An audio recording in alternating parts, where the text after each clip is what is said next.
الرحمن علم القرآن خلق الإنسان علمه البيان الشمس والقمر بحسبان والنجم والشجر يسجدان والسماء رفعها ووضع الميزان ألا تطغوا في الميزان وأقيموا الوزن بالقسط ولا تخسروا الميزان والأرض وضعها للأنام فيها فاكهة والنخل ذات الأكمام والحب ذو العصف والريحان فبأي آلاء ربكما تكذبان خلق الإنسان من صلصال كالفخار وخلق الجان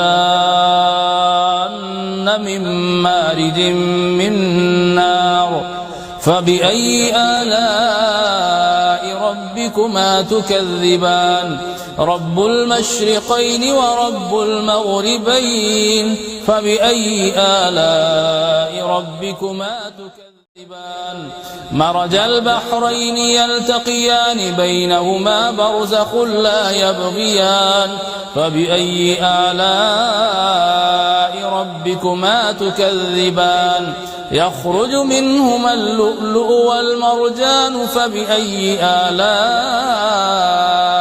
ربكما تكذبان وله الجوار المنشآت في البحر كالأعلام فبأي آلاء ربكما تكذبان كل من عليها فان ويبقي وجه ربك ذو الجلال والإكرام فبأي آلاء ربكما تكذبان يسأله من في السماوات والأرض كل يوم هو في شأن فبأي آلاء ربكما تكذبان سيفرغ لكم أيها الثقلان فبأي آلاء ربكما تكذبان يا معشر الجن والإنس إن استطعتم أن تنفذوا من أقطار السماوات والأرض فانفذوا لا تنفذون إلا بسلطان فبأي آلاء ربكما تكذبان يرسل عليكما شواظ من نار ونحاس فلا تنتصران فبأي آلاء ربكما تكذبان فإذا انشقت السماء فكانت وردة كالدهان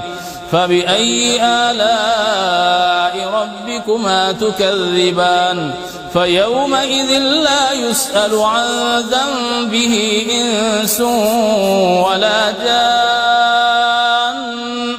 فبأي آلاء ربكما تكذبان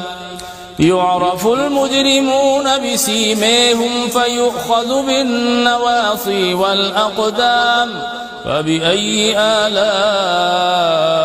ربكما تكذبان هذه جهنم التي يكذب بها المجرمون يطوفون بينها وبين حميم آن فبأي آلاء ربكما تكذبان ولمن خاف مقام ربه جنتان فبأي آلاء ربكما تكذبان ذواتا أفنان فبأي آلاء ربكما تكذبان فيهما عينان تجريان فبأي آلاء ربكما تكذبان فيهما من كل فاكهة زوجان فبأي آلاء ربكما تكذبان متكئين على فرش بطائنها من استبرق وجنى الجنتين دان فبأي آلاء ربكما تكذبان فيهن قاصرات الطرف لم يطمثهن إنس قبلهم ولا جان فبأي آلاء ربكما تكذبان كأنهن الياقوت والمرجان فبأي آلاء ربكما تكذبان هل جزاء الإحسان إلا الإحسان